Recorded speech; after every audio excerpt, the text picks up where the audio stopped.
Marcus loved taking care of his family. He noticed when Jayden's sneakers were getting old and replaced them before his son complained. When Aaliyah mentioned something she wanted for her birthday, Marcus usually found a way to get it. The bills were paid, there was always food in the refrigerator, his children had good schools, good clothes, and opportunities Marcus never had growing up. He worked hard to give them those things, sometimes too hard. But Marcus didn't see it that way. In his mind, he was doing what a good father was supposed to do. I'm doing this for them.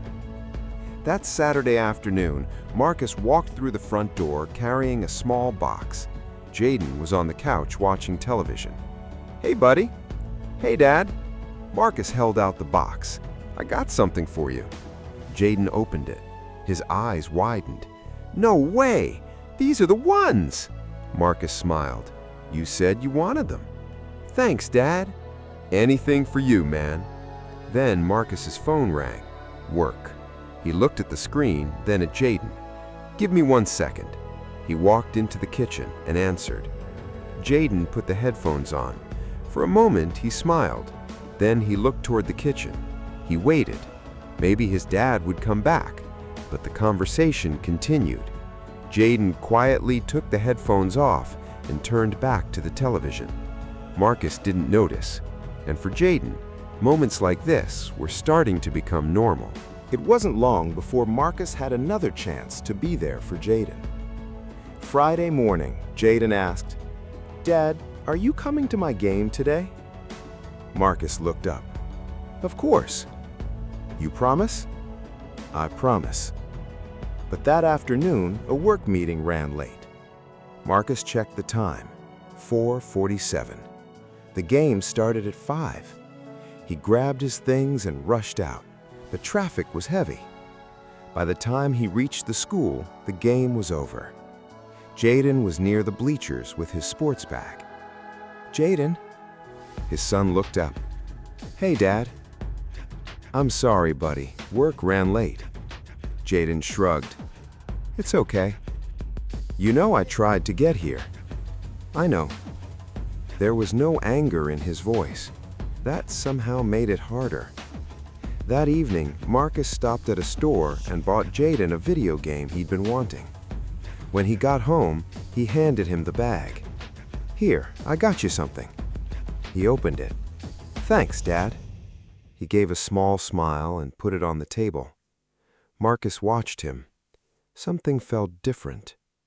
The next morning, the game was still sitting there, unopened. Marcus looked at it for a long moment. He had thought the gift would make things better, but now he wasn't so sure. That evening, Marcus found Jayden in his room. The new game was still sitting on the desk. "You haven't opened it?"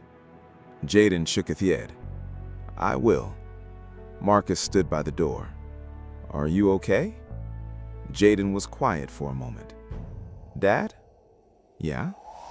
"Can I tell you something?" Marcus nodded. "I don't need you to buy me stuff." Marcus looked at him. Jayden continued.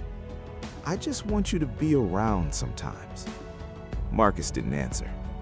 "When I ask you something, you're always busy, or you're on your phone, or you say, 'Give me 1 second.'"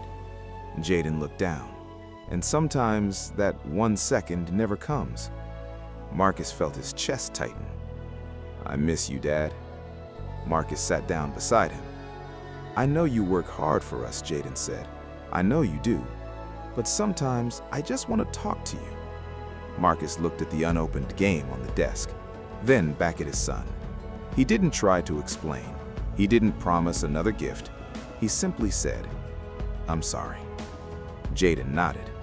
Marcus stayed beside him. No phone, no work, no quick solution.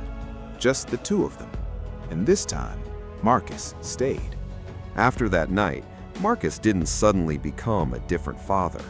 Work was still there. The meetings didn't disappear. But something had changed. When Jayden came to talk, Marcus tried to put his phone down. When Aaliyah wanted to show him something, he stopped and looked. Sometimes it was only 10 minutes, but those 10 minutes mattered. One evening, Marcus was sitting with Jayden at the kitchen table when his phone buzzed. He glanced at it, then turned it face down. Jayden smiled. "You're not going to answer?" Marcus smiled back. "It can wait." Jayden nodded. Marcus looked at his son. He thought about all the things he had worked so hard to give his children. The house, the clothes, the games, the opportunities. They mattered, but so did this, being there, listening, knowing his children. And maybe that was part of what God had entrusted him with when he gave him a family. Not just providing for them, but being present enough to know them, guide them, and love them well. Marcus reached across the table and squeezed Jayden's hand. "I'm glad you're my son." Jayden smiled. "I'm glad you're my dad." Marcus smiled back. He had spent years making sure his children had everything they needed. Now he understood something he had almost missed. Sometimes what a child needs most isn't another thing, it's a parent who is there.